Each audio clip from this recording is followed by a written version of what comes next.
এটা ঢাকার আহসান মন্দির, বাংলাদেশ তথা এশিয়ার একটা অন্যতম সেরা স্থাপত্যকলা। এটার একটা দীর্ঘ ইতিহাস আছে।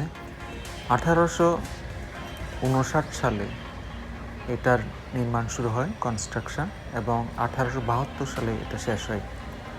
তো আমরা যখন এবার বাংলাদেশে আসলাম জুলাই মাসে একটা পারিবারিক অনুষ্ঠানে, তো আমার মেয়েও এসেছিল সাথে। তো আমার মেয়ে ও টরন্টো একটা ইউনিভার্সিটিতে পড়ে।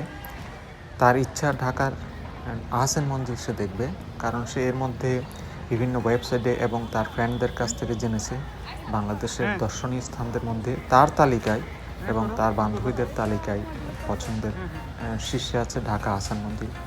তাই আমরা অন্য কোনোখানে যাওয়ার আগে ওকে দেখানোর জন্য ঢাকার আহসান মঞ্জিল নিয়ে যাই। ওইখানে বলে রাখি, এই সময় কিন্তু বাংলাদেশে খুব সমস্যা হচ্ছিল যাতায়াতে, কারণ তখন কোটা আন্দোলনকে ঘিরে ছাত্র অভ্যুত্থান চলছিল। এর মধ্য দিয়ে আমরা কারফিউর ফাঁকে একদিন সময় বের করি ওকে ঢাকা আহসান মঞ্জিল দেখানোর জন্য।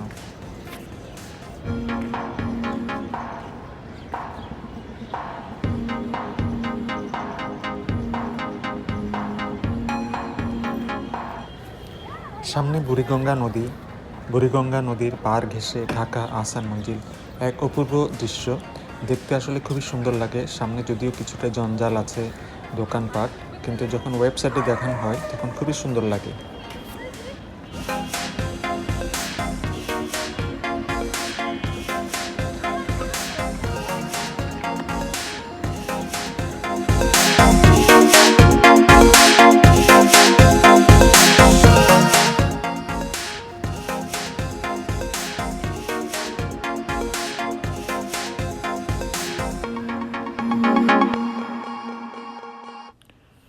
ঢাকার আহসান মঞ্জিল প্রধানত এখানে যে সমস্ত নবাব থাকতেন, বাংলার নবাব, তাদের জন্য নির্মিত, এবং তারা এই সমস্ত কক্ষগুলো ব্যবহার করতেন।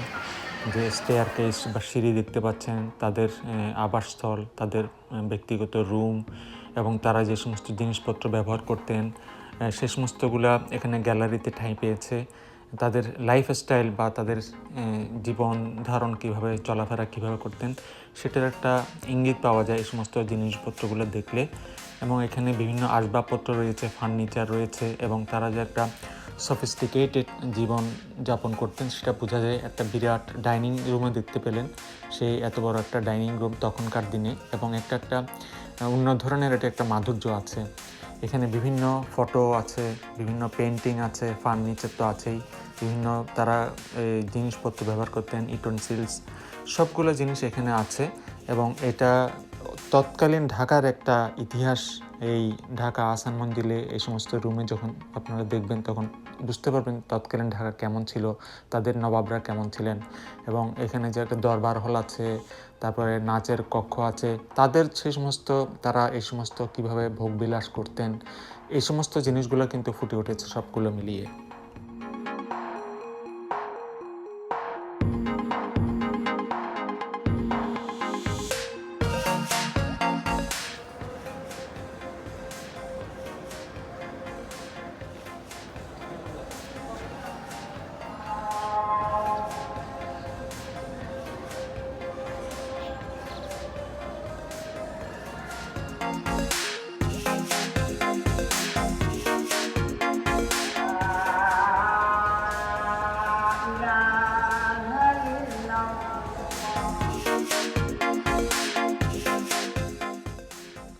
ঢাকা আহসান মঞ্জিল ঘোরার একটা অভিজ্ঞতা বলতে হয়। এখানে আসতে আমাদের প্রচণ্ড ব্যাগ পেতে হয়েছে, কারণ আশেপাশে যে সমস্ত ঢোকার মুখগুলো আছে খুবই ন্যারো, খুবই সংকীর্ণ। তো সরকার এগুলোর একটা যথাযথ ব্যবস্থা করা দরকার। বলা বাহুল্য, যেখানে কোনো বিদেশি পর্যটক পেলাম না। বিদেশিরা এটা ওয়েবসাইটে দেখে, কিন্তু তারা আসতে চায়, এই আসার ঝামেলার কারণে অনেকে আসতে পারে না।